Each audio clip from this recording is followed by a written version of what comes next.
আসসালামু আলাইকুম। আজকে আমি তৈরি করব আমের কেক। এর জন্য আমের কেকটা আপনাদের সাথে শেয়ার করলাম, একটু দেখবেন।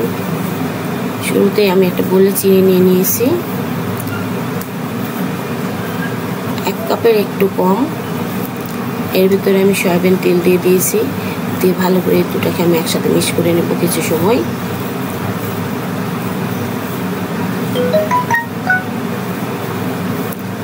চিনি আর তেলটা যখন মিক্স হয়ে যাবে, তার এর উপরে আমি দিয়ে দিব ডিম। 2টা ডিম দিব, 2টা ডিমের করবো, এই জন্য আমি 2টা ডিম দিব। তো আমি একসাথে 2টা ডিম দিইনি, আমি একটা ডিম ফেটানো যখন হয়ে গেছে তারপরে আরেকটা ডিম দিয়েছি। আমি এটার সাথে আগে একটা ডিম দিয়ে চিনি আর তেলটার সাথে কিছুটা মিশিয়ে নিব। আমি সবই দেখিয়ে দিচ্ছি।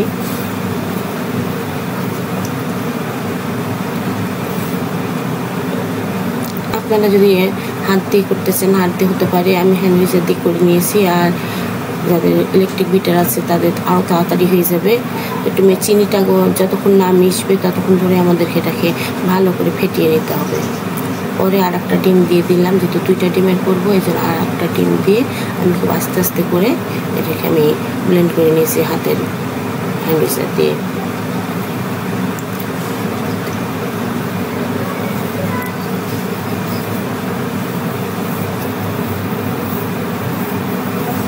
এটা ভালো করে যখন মিক্স হয়ে যাবে, তাই এর ভেতরে আমি ময়দাগুলাকে দিয়ে দেবো। চিনিটা গলানোর জন্যই মেন। সব একদম কমপ্লিট হয়ে গেছে। এখন আমি এর উপরে ময়দা দিয়ে দিচ্ছি, 1 কাপ মতো ময়দা দিয়েছি।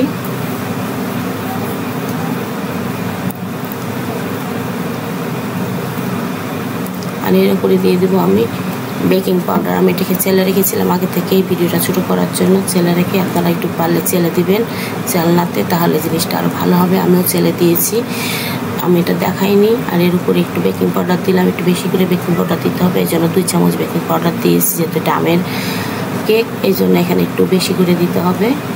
আর এভাবে দিলে আপনারা পারফেক্ট কেকটা পাবেন। অবশ্যই আপনারা চেষ্টা করবেন এভাবে করার। যারা করেননি তাদের বলছি, যারা করেছেন তারা তো করেছে।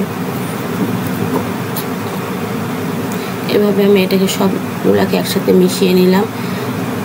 দেখছেন কেমন শক্ত হয়েছে, যেহেতু আমি এখনো আমটা দিইনি। আমি ভালো করে নেড়ে দেখিয়ে দিচ্ছি আপনাদের। এখন আমি আমটা আগে থেকে আমি পিউরি করে রেখেছি, সেটাকে দিয়ে দিলাম। এখন একসাথে ময়দার মিশ্রণের সাথে আমি এটাকে মিশিয়ে দিচ্ছি, ভালো করে মিশিয়ে নেব। এবার আমার কেকের থিকনেসটা সুন্দর, ঘনত্বটা একটু সুন্দর হবে, তখন কেকটাও দেখতে ভালো লাগবে।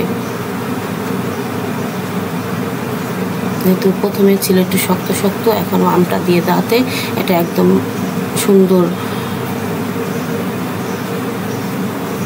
বেটার তৈরি হবে।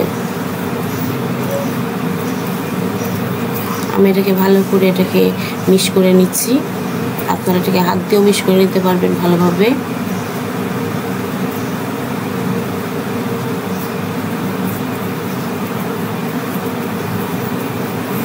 এখন আমি যে বলে আমি কেকটাকে করতে দিব, সেটাতে আমি আগে থেকে তেল ব্রাশ করে রেখেছিলাম। তারপরে আমি এটা সাদা কাগজ দিলাম। আমার কাছে পেপারটা নাই, ফয়েল পেপারটা নাই, আমি এখানে সাদা কাগজ দিয়ে দিলাম।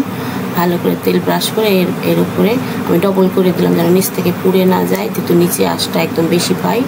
যে আমি চুলাই করব গ্যাস স্টোভে। আর পাশ দিয়েও আমি কাগজ সেট করে দিলাম সুন্দর করে গোল করে। আপনাদেরকে আমি সেটাও শেয়ার করেছি, আপনাদেরকে দেখিয়ে দিয়েছি। নিচে যেহেতু তাপটা বেশি পাই, এজন্য নিচ থেকে পুড়ে যাওয়ার ভয়টা থাকে, এজন্য ওখানে ডবল দিয়ে দিয়েছি। সাইডে দিয়েছি একটা, আর নিচে দিয়েছি 2টা। আর এখন আমি বেটারটাকে দিয়ে দিব। বেটারটাকে এর উপরে ঢেলে দিলাম। আমার বেটারের ঘনত্বটা বুঝতে পারছেন কেমন করেছি আমি।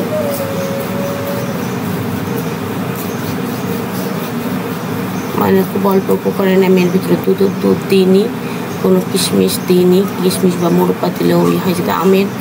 আর আমের ছোটো ছোটো করে কেটেও আমি এর ভিতরে দিইনি। যদি কেউ রেখে খেতে চান তাহলে এভাবে একদম শুকনো করে করলে এটা 1 সপ্তাহের মতো রেখে খেতে পারবেন। আর আমি চুলাতে আগে থেকেই আমি প্যান বসিয়ে কিছুটা গরম করে নিয়েছিলাম 5 মিনিট মতো, একদম জোরে তাপ দিয়ে সেটাকে আমি আগে থেকে হিট দিয়ে রেখেছিলাম। এর উপরে আমি বসিয়ে দিয়েছি আমার প্যানটা, যেটাতে আমি বসাবো, কেক বসিয়েছি সেটাকে দিয়ে দিয়েছি। ঢাকনা দিয়ে ঢেকে যে ছিদ্রটা ছিল আমাদের ফ্রাই প্যানে, যে ছিদ্র থাকে সেটাকেও কাগজ দিয়ে, কেউ লবঙ্গও দিয়ে দিতে পারেন, তো আমি কাগজ দিয়ে দিয়েছি। দেখতে পাচ্ছেন আমার কেকটা কি সুন্দর মাশাআল্লাহ ফুলে গেছে। খুব মাঝারি হিটে আমি 25 মিনিটের মতো রেখেছিলাম, এবং আমি তাই আপনাদেরকে দেখিয়ে দিচ্ছি। দেখেন কাঠি দিয়ে মাশাআল্লাহ খুব সুন্দর হয়েছে, কোথাও একটু কাঠিতে আসছে না যে লেগে কাঁচা কাঁচা হয়ে আছে, উঠে যাচ্ছে তাও না, খুব সুন্দরভাবে আমার কেকটা একদম হয়ে গেছে মাশাআল্লাহ।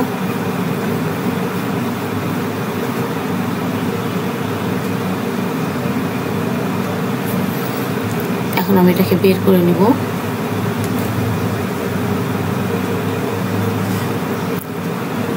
একদম খুব সুন্দরভাবে গোটা কাগজে চলে আসছে, যে বাটিতে ওখানে দেখিয়ে দিলাম, মানে বাটিতেও কিচ্ছু লেগে নাই, কাগজেও লেগে নাই, একদম পারফেক্টভাবে হয়ে গেছে। আপনারা দেখেই বুঝতে পারছেন যে আসলে কেকটা কত দারুণ হয়েছে, এবং যেভাবে হয়েছে দেখতে আসলে খুব মজা লাগছে। সাইডেও কিছু করে নিয়ে আমি নিচটাও দেখিয়ে দিচ্ছি আপনাদের।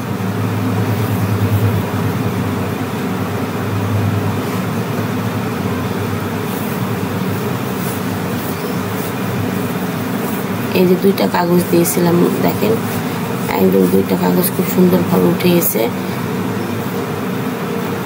আর দেখতেও খুব মজা হয়েছে মাশাআল্লাহ।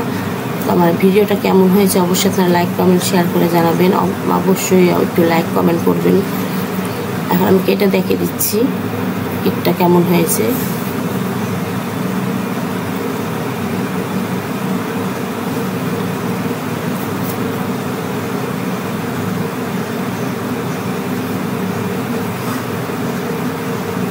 একদম মানে পারফেক্ট, এভাবে যেভাবে করেছি, আপনারা ইচ্ছা করলে ভেতরে মুরব্বা দিলে দেওয়া যাবে, ড্রাই ফ্রুটগুলো যেগুলো আছে, কিন্তু আমি কিছুই ব্যবহার করিনি, সিম্পল খালি আম দিয়ে করেছি, এর ভেতরে কোনো দুধ নাই। একদম মাশাআল্লাহ মাশাআল্লাহ সেই সুন্দর হয়েছে। আপনাদেরকে যেমন মানে নরম তেমন সুন্দর, আপনারা চাইলে করতে পারবেন, একটু ট্রাই করে দেখবেন যে কেকটা কেমন হয়েছে। এখন আমের সময়, সবার ঘরে আম আছে, অবশ্যই আপনারা একটু করে দেখবেন কেমন হয়েছে। আর ভালো লাগে থাকলে অবশ্যই আপনারা লাইক কমেন্ট শেয়ার করবেন। এখানে শেষ করছি, আল্লাহ হাফেজ।